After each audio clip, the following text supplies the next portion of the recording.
ಕೃಷಿ ಚಟುವಟಿಕೆ ಇದು ರೈತನ ವಾಹಿನಿ. ಈ ಆರ್ಗ್ಯಾನಿಕ್ ಮ್ಯಾನ್ಯೂರನ್ನು ನಾವು 2 ಹಂತದಲ್ಲಿ ಮಾಡ್ತೀವಿ. ಒಂದು ನಮ್ಮ ಸುತ್ತಮುತ್ತ ಜಾಸ್ತಿ ಮೇಜರ್ ಆಗಿ ಅಡಿಕೆ ಇರೋದ್ರಿಂದ ಅಡಿಕೆಗೆ ನಾವು ಸ್ವಲ್ಪ ಹೊತ್ತು ಕೊಟ್ಟು ಉತ್ಪಾದನೆ ಮಾಡ್ತಾ ಇದ್ದೀವಿ. ಜೊತೆಗೆ ಜನರಲ್ ಆಗಿ ಒಂದು ಮಾಡ್ತಾ ಇದ್ದೀವಿ. ಸಸ್ಯ ಸಂಜೀವಿನಿ ಅಂತ ನಮ್ಮ ಬ್ರ್ಯಾಂಡು. ಒಂದು ಮಿಡಲ್ ಕ್ವಾಲಿಟಿದು ಒಂದು ಆರ್ಗ್ಯಾನಿಕ್ ಮ್ಯಾನ್ಯೂರ್ ಮಾಡ್ತಾ ಇದ್ದೀವಿ.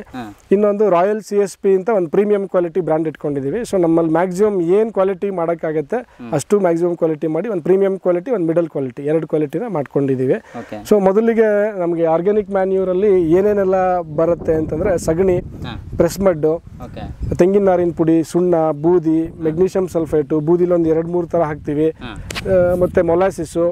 ಸೊ ಈ ಥರ ಮೊದಲು ನಾವು ಏನು ಮಿಕ್ಸ್ ಮಾಡ್ತೀವಿ ಅದನ್ನು ತಂದು ಸ್ಟಾಕ್ ಮಾಡ್ಕೊಳ್ತೀವಿ. ಎಲ್ಲದು ಒಂದೇ ಬ್ಯಾಕ್ಟೀರಿಯಾ ಅಥವಾ ಒಂದೇ ಫಂಗಸ್ಗಳಿಂದ ಡಿಕಂಪೋಸ್ ಆಗಲ್ಲ. ಸೊ ಉದಾಹರಣೆಗೆ ಕಾಯರ್ಪಿತ್ತು ಒಂದು ಫ್ಲೂರೋಟಸ್ ಅಂತ ಒಂದು ಫಂಗಸ್ಸಿಂದ ಡಿಕಂಪೋಸ್ ಆಗುತ್ತೆ. ಸಗಣಿ ಒಂದು ಅಜೋಸ್ಪಿರ್ಲಿಮ್ ಅಂತ ಒಂದು ಫಂಗಸಲ್ಲಿ ಡಿಕಂಪೋಸ್ ಆಗುತ್ತೆ, ಸಗಣಿ ಮತ್ತು ಪ್ರೆಸ್ ಮಡ್ಡು. ಸೊ ಒಂದೊಂದು ಆಯಾ ಹಂತದಲ್ಲಿ ಡಿಕಂಪೋಸ್ ಆಗೋದನ್ನು ಸಪ್ರೇಟಾಗಿ ಫಸ್ಟ್ ಬರುವಾಗಲೇ ರಾಶಿಲಿ ಸಪ್ರೇಟಾಗಿ ಡಿಕಂಪೋಸರ್ಸ್ನ ಸ್ಪ್ರೇ ಮಾಡಿ ಹಾಕ್ಬಿಡ್ತೀವಿ. ನಂತರ ಈ ಥರ ಬೆಡ್ಗಳು ಮಾಡ್ಕೊಳ್ತೀವಿ. ನಿಮಗೆ ಒಂದು 4 ಅಡಿ ಅಗಲ ಉದ್ದಕ್ಕೆ ನಮ್ಗೆ ಎಷ್ಟೆಷ್ಟು ದೂರ ಆಗುತ್ತೋ ಅಷ್ಟೆಷ್ಟು ದೂರ ಬೆಡ್ಗಳನ್ನು ಮಾಡ್ಕೊಳ್ತೀವಿ. ಆ ಬೆಡ್ಗಳು ಮಾಡಿಕೊಂಡು ಇದ್ರ ಮೇಲೆ ಒಂದು ಅಪ್ ಟು ಒಂದು ಫಸ್ಟ್ 30 ಡೇಸು ಮತ್ತು ಅಗೈನ್ ಎಲ್ಲ ಅದು ಸಪ್ರೇಟ್ ಇರೋದನ್ನು ಮಿಕ್ಸ್ ಮಾಡಿ ಬೆಡ್ಗಳು ಮಾಡಿ ಇದ್ರ ಮೇಲೆ ಟರ್ನರ್ ಅಂತೇಳಿ ಅಲ್ಲಿ ನೋಡ್ತಾ ಇದ್ದೀರಲ್ವ, ಆ ಟರ್ನರ್ ಮಿಷಿನ್ ಇದ್ರ ಮೇಲೆ ರನ್ ಮಾಡ್ತೀವಿ. ಸೊ ರನ್ ಮಾಡಿ ಇದನ್ನ ಒಂದು 30 ಡೇಸ್ ತನಕ ಸ್ಪ್ರೇ ಮಾಡಿ ರೆಗ್ಯುಲರ್ ಆಮೇಲೆ ಜಸ್ಟ್ ಇದಕ್ಕೆ ವಾಟರ್ ಬಿಟ್ಟು ಮಾಯಿಶ್ಚರ್ ಮಾಡುವಂಥದ್ದು. ಈಗ ಆಲ್ರೆಡಿ ಇದು ರೆಡಿ ಇದೆ, ಗೊಬ್ಬರದ ಬೆಡ್ ರೆಡಿ ಇದೆ. ಸೊ ಇಲ್ಲಿ ಕಂಪ್ಲೀಟ್ ಗೊಬ್ಬರ ಆದ ನಂತರ ನೆಕ್ಸ್ಟ್ ನಾವು ಮಿಕ್ಸಿಂಗ್ ಯಾರ್ಡ್ಗೆ ತಗೊಳ್ತೀವಿ. ಮಿಕ್ಸಿಂಗ್ ಯಾರ್ಡಲ್ಲಿ ಸುಣ್ಣ ಮತ್ತು ಬೂದಿ, ಮೆಗ್ನೀಷಿಯಂ ಸಲ್ಫೇಟನ್ನು ಡಿಕಂಪೋಸ್ ಮಾಡೋ ಅವಶ್ಯಕತೆ ಇರಲ್ಲ. ಅಲ್ಲಿ ಅದನ್ನು ಯಾವ ಬೆಳೆಗೆ ಅನುಗುಣವಾಗಿ ಮತ್ತು ನಾವೇನು ಮಾಡ್ತಾ ಇದ್ದೀವಲ್ಲ ಆ ಕಾಯರ್ ಪಿತ್ತು ಅಥವಾ ಇದೆಲ್ಲ ಕಾಂಬಿನೇಷನಲ್ಲಿ ಏನೆಲ್ಲ ಹಾಕ್ಕೊಳ್ತೀವಿ ಆ ಮಿಕ್ಸಿಂಗ್ ಯಾರ್ಡಲ್ಲಿ ಯಾವ್ದು ಎಷ್ಟೆಷ್ಟು ಪ್ರಮಾಣದಲ್ಲಿ ಹಾಕ್ಕೊಂಡು ಸ್ಪ್ರೇಗೆ ಕಳಿಸ್ಬೇಕು ಅಥವಾ ಮೈಕ್ರೋನ್ಯೂಟ್ರಿಯೆಂಟ್ ಸ್ಪ್ರೇ ಮಾಡಲಿಕ್ಕೆ ಒಂದು ಪ್ಯಾಕಿಂಗ್ ಯೂನಿಟಲ್ಲಿ ವ್ಯವಸ್ಥೆ ಇಟ್ಕೊಂಡಿದ್ದೀವಿ. ಅಲ್ಲಿ ಕಳಿಸ್ಬೇಕು ಅನ್ನೋದನ್ನು ಅಲ್ಲಿ ನಿರ್ಧಾರ ಮಾಡ್ಕೊಳ್ತೀವಿ. ಬನ್ನಿ ಅಲ್ಲಿಗೆ ಹೋಗೋಣ. ಎಲ್ಲ ಕಂಪ್ಲೀಟ್ ಬೆಡ್ ಮಾಡ್ತೀವಿ. ಬೆಡ್ ಮಾಡಿ ಮೊದಲ 30 ದಿನ ನಾವು 2 ದಿನ ಅಥವಾ 3 ದಿನಕ್ಕೊಂದ್ಸಲ ಡಿಕಂಪೋಸರ್ಸ್ನ ಸ್ಪ್ರೇ ಮಾಡಿ ಅದಕ್ಕೆ ಮಾಯಿಶ್ಚರ್ನ ಮೇಂಟೈನ್ ಮಾಡ್ತಾ ಇರ್ತೀವಿ. ಸ್ಪ್ರೇ ಮಾಡಿ ಮಾಯಿಶ್ಚರ್ ಮೇಂಟೈನ್ ಮಾಡಿದ್ರೆ ಮಲ್ಟಿಪ್ಲಿಕೇಶನ್ ಆಗುತ್ತೆ, ಡಿಕಂಪೋಸ್ ಕೊಳೆಯೋ ಪ್ರಕ್ರಿಯೆ ನಡೆಯುತ್ತೆ, ಕೊಳೆತೋಗುತ್ತೆ. ಕೊಳೆತ ನಂತರ ಅಪ್ ಟು 45ರಿಂದ 50 ದಿನ 60 ದಿನದವರೆಗೂ ನಾವು ಜಸ್ಟ್ ಅದಕ್ಕೆ ವಾಟರ್ ಮೇಂಟೈನ್ ಮಾಡಿ ಮಾಯಿಶ್ಚರ್ ಅಷ್ಟೇ. ತುಂಬ ಜಾಸ್ತಿ ಇದಾಗದೇ ಇರೋ ಹಾಗೆ, ಅಂದರೆ ಹೀಟ್ ಜಾಸ್ತಿ ಆದರೆ ಅಲ್ಲಿ ನಮಗೆ ಒಳಗಡೆ ಡಿಕಂಪೋಸ್ ಪ್ರೊಸೆಸ್ ನಿಂತು ಬಿಡುತ್ತೆ ಅನ್ನೋ ಕಾರಣಕ್ಕೆ ಅಲ್ಲಿ ಡಿಕಂಪೋಸ್ ಆಗಿರೋದು ಇಲ್ಲಿ ನಾವೇನು ಮಾಡ್ತೀವಿ ತಂದ್ಬಿಟ್ಟು ಅವಾಗಲೇ ಹೇಳಿದೆ ಮಿಕ್ಸಿಂಗ್ ಯಾರ್ಡ್ಗೆ ಹಾಕ್ಕೊಳ್ತೀವಿ. ಈಗ ನೋಡಿ ಮಿಕ್ಸಿಂಗ್ ಯಾರ್ಡ್ಗೆ ಹಾಕ್ಕೊಂಡು ಇಲ್ಲಿ ಇದರಲ್ಲಿ ಎಲ್ಲದೂ ಮಿಕ್ಸ್ ಇದೆ. ಕಾಯರ್ ಪಿತ್ ಮಿಕ್ಸ್ ಇದೆ, ಸುಣ್ಣ, ಬೂದಿ, ಮೆಗ್ನೀಷಿಯಂ ಸಲ್ಫೇಟು ಇದೆಲ್ಲ ಕಂಪ್ಲೀಟ್ ಮಿಕ್ಸ್ ಇದೆ. ಇದೆಲ್ಲ ಮಿಕ್ಸ್ ಸರ್ ಇದು? ಹೌದು. ಓಕೆ. ನಿಮಗೆ ಈ ಥರ ಕಂಪ್ಲೀಟಾಗಿ ಪೌಡ್ರಿಗೆ ಬಂದ್ಬಿಡತ್ತೆ. ಇದು ಕಂಪ್ಲೀಟ್ ಮಿಕ್ಸ್ ಆಗಿ ನೆಕ್ಸ್ಟ್ ಪ್ಯಾಕಿಂಗ್ ಯೂನಿಟ್ಗೆ ಹೋಗ್ತೀವಿ. ಡಿಕಂಪೋಸ್, ಮಿಕ್ಸಿಂಗ್, ಪ್ಯಾಕಿಂಗ್ ಯೂನಿಟ್ 3 ಹಂತದಲ್ಲಿ ಪ್ರೋಸೆಸ್ ನಡೆಯುತ್ತೆ. ಮೊದಲು ಕೊಳಿಸುವಂಥ ಪ್ರಕ್ರಿಯೆ, ಇಲ್ಲೆಲ್ಲ ಯಾವ್ಯಾವ ಬೆಳೆಗೆ ಅಥವಾ ಯಾವ ಪ್ಯಾಕ್ ಮಾಡ್ತಾ ಇದೀವಿ ಅನ್ನೋದ್ರ ಮೇಲೆ ಮಿಶ್ರಣ ಮಾಡುವಂಥದ್ದು. ಮಿಶ್ರಣ ಮಾಡಿದ್ಮೇಲೆ ಅಲ್ಲಿ ಪ್ಯಾಕಿಂಗ್ ಯೂನಿಟ್, ಕೊನೆಗೆ ಬ್ಯಾಗ್ ಆಗುವಂಥದ್ದು. ಬ್ಯಾಗ್ ಆಗೋ ಸಂದರ್ಭದಲ್ಲಿ ಒಂದು ಮೈಕ್ರೋನ್ಯೂಟ್ರಿಯೆಂಟ್ ಸ್ಪ್ರೇ ಮಾಡಿ ಬ್ಯಾಗ್ ಮಾಡ್ತೀವಿ. ಸೊ ಅದು ಹ್ಯಾಶು ಅಲ್ಲಿರೋದು ಹ್ಯಾಶು.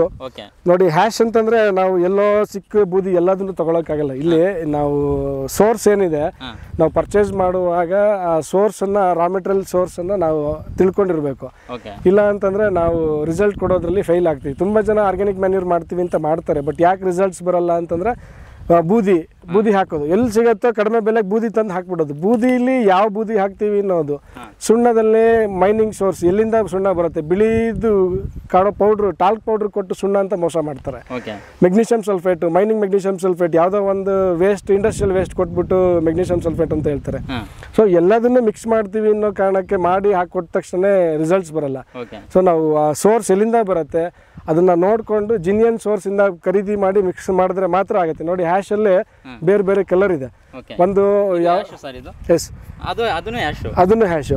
ಈ ಬೇರೆ ಹ್ಯಾಶ್ಗಳು ಬೇರೆ ಸೋರ್ಸ್ಗಳಿಂದ ಬರುತ್ತೆ. ನಾವು ಏನು ಸುಡ್ತಾರಲ್ವಾ, ಯಾವ ಮೆಟೀರಿಯಲ್ ಸುಡ್ತಾ ಇರೋದ್ರಿಂದ ಬೂದಿ ಬರ್ತಾ ಇರೋದು ಅನ್ನೋದ್ರ ಮೇಲೆ ಅದರೊಳಗಿರೋ ನಮಗೆ ಪೊಟ್ಯಾಷ್ ಅಂಶ ಇಂಪಾರ್ಟೆಂಟ್ ಆಗುತ್ತೆ. ಓಕೆ ಸೊ ಹಾಗಾಗಿ ನಿಮ್ಮ ಹಿಂದ್ಗಡೆ ಕಾಣಿಸ್ತಾ ಇದೆ ಅಲ್ವಾ, ಸೊ ಎರಡು ಡಿಫ್ರೆಂಟ್ ಕಲರಲ್ಲಿ ಐತೆ. ಸೊ ಎರಡಕ್ಕೂ ವ್ಯತ್ಯಾಸ ಏನಿದೆ ಸರ್? ಅಂದರೆ ಎರಡು ವ್ಯತ್ಯಾಸ ಅಂದರೆ, ಒಂದು ನಮಗೆ ಗಾರ್ಮೆಂಟ್ಸ್ ಅಥವಾ ಬೇರೆ ಬೇರೆ ಕೆಲವು ಇಂಡಸ್ಟ್ರಿಗಳಲ್ಲಿ ಈ ಬಯೋ ಏನು ಬರುತ್ತೆ, ಬಯೋ ಪ್ರಾಡಕ್ಟ್ಸ್ನ ಸುಡ್ತಾರೆ. ಓಕೆ ಬಯೋಫ್ಯೂಯಲ್ ಅಂತ ನಾವೇನು ಕರಿತೀವಿ, ವುಡ್ದು ವೇಸ್ಟು ಅಥವಾ ಶೇಂಗಾ ಸಿಪ್ಪೆದು ವೇಸ್ಟು, ಅದನ್ನು ಬ್ರಿಕೆಟ್ ಥರ ಮಾಡಿ ಆ ಬ್ರಿಕೆಟ್ನ ಸುಡ್ತಾರೆ. ಓಕೆ ಆ ಥರ ಸುಟ್ಟಿರೋ ಪರ್ಟಿಕ್ಯುಲರ್ ಆ್ಯಶ್ಗಳನ್ನು ನಾವು ತಗೋಬೇಕಾಗುತ್ತೆ.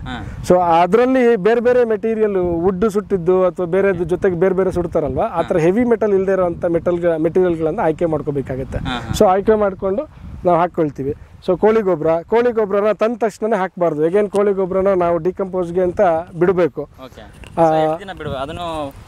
ಒಂದು ಏನಂದ್ರೆ ಎಲ್ಲದು ಒಟ್ಟಿಗೆನೆ ಮಿಕ್ಸ್ ಮಾಡಿ ಮಾಡಿದ್ರೆ ಒಂದೊಂದು ಮೆಟೀರಿಯಲ್ ಒಂದೊಂದು ಡಿಕಂಪೋಸ್ ಇದಿಟ್ಕೊಂಡಿರತ್ತೆ. ಒಂದೇ ಫಂಗಸ್ಸು ಎಲ್ಲದನ್ನು ಡಿಕಂಪೋಸ್ ಮಾಡೋ ಶಕ್ತಿ ಇರಲ್ಲ. ಈಗ ನಾನು ಹೇಳಿದ್ನಲ್ವಾ, ಕೆಲವು ಬ್ಯಾಕ್ಟೀರಿಯಾದಿಂದ ಡಿಕಂಪೋಸ್ ಆಗುತ್ತೆ, ಕೆಲವರು ಫಂಗಸ್ ಇಂದ ಡಿಕಂಪೋಸ್ ಆಗುತ್ತೆ. ಆಯಾ ಮೆಟೀರಿಯಲ್ಗಳನ್ನ ಅಂತಂದೇ ಇದರಲ್ಲಿ ಡಿಕಂಪೋಸ್ ಮಾಡ್ಕೋಬೇಕು. ಸಪ್ರೇಟ್ ಹಾಕೊಂಡು ಬೆಡ್ ಮಾಡ್ಕೊಳ್ತೀವಿ. ಬೆಡ್ ಮಾಡ್ಕೊಳ್ಳುವಾಗ ಎಲ್ಲದೂ ಸೇರಿಸ್ಬಿಟ್ಟು ಮತ್ತೆ ಇನ್ನೊಂದ್ಸಲ ಡಿಕಂಪೋಸ್ ಮಾಡ್ತೀವಿ. ಇಲ್ಲಿಂದ ನೇರವಾಗಿ ಪ್ಯಾಕಿಂಗ್ ಯೂನಿಟ್ಗೆ JCB ತಗೊಂಡು ಹೋಗ್ತೀವಿ. ಸೊ ಇಲ್ಲೆಲ್ಲ ಮಿಕ್ಸಿಂಗ್ ಮಾಡೋದು JCB ಅಲ್ವಾ ಸರ್? ಎಸ್, ಎಲ್ಲ ಮಿಕ್ಸಿಂಗ್ ಮಾಡೋದು JCB. ಮತ್ತೆ ಇಲ್ಲಿ ಒಂದು ಸಣ್ಣ ಪುಟ್ಟ ಸಮಸ್ಯೆ ರೈತರುಗಳು ಯೂಶುವಲ್ ಆಗಿ ನಾವು ಕೇಳಿಸ್ಕೊಳ್ಳೋ ಕಂಪ್ಲೇಂಟ್ಗಳು ಏನಂದ್ರೆ, ಸರ್ ಸಣ್ಣ ಚೀಲದಲ್ಲಿ ಸಣ್ಣ ಪುಟ್ಟ ಕಲ್ಗಳು ಬಂದ್ಬಿಟ್ಟಿರುತ್ತೆ ಸರ್ ಅಂತ. ನೋಡಿ, ನಮಗೆ ಈ ಒಂದು 7-8 ಎಕರೆ ಜಾಗಕ್ಕೆ ನಿಮಗೆ ಕಂಪ್ಲೀಟ್ ಕಾಂಕ್ರೀಟ್ ಎಲ್ಲ ಮಾಡೋಕೆ ಹೋದ್ರೆ 4-5 ಕೋಟಿ ಬರೀ ನಮಗೆ ಕಾಂಕ್ರೀಟಿಗೆ ಬೇಕಾಗತ್ತೆ. ಸೊ ಸಗಣಿ ಬರುವಂಥದ್ದು ಎಲ್ಲ ಕಡೆ ಲೇಬರ್ ಪ್ರಾಬ್ಲಮ್ ಇರೋದ್ರಿಂದ ಸಗಣಿ ಬರುವಂಥದ್ದು ಅಲ್ಲೂ JCB ತುಂಬಾ ಕಳಿಸ್ತಾರೆ. ಪ್ರೆಸ್ ಮಾಡಿ JCB ತುಂಬಾ ಕಳಿಸ್ತಾರೆ. ಕೋಳಿ ಗೊಬ್ಬರ JCB ತುಂಬಾ ಕಳಿಸ್ತಾರೆ. ಹ್ಯಾಶ್ JCB ತುಂಬಾ ಕಳಿಸ್ತಾರೆ.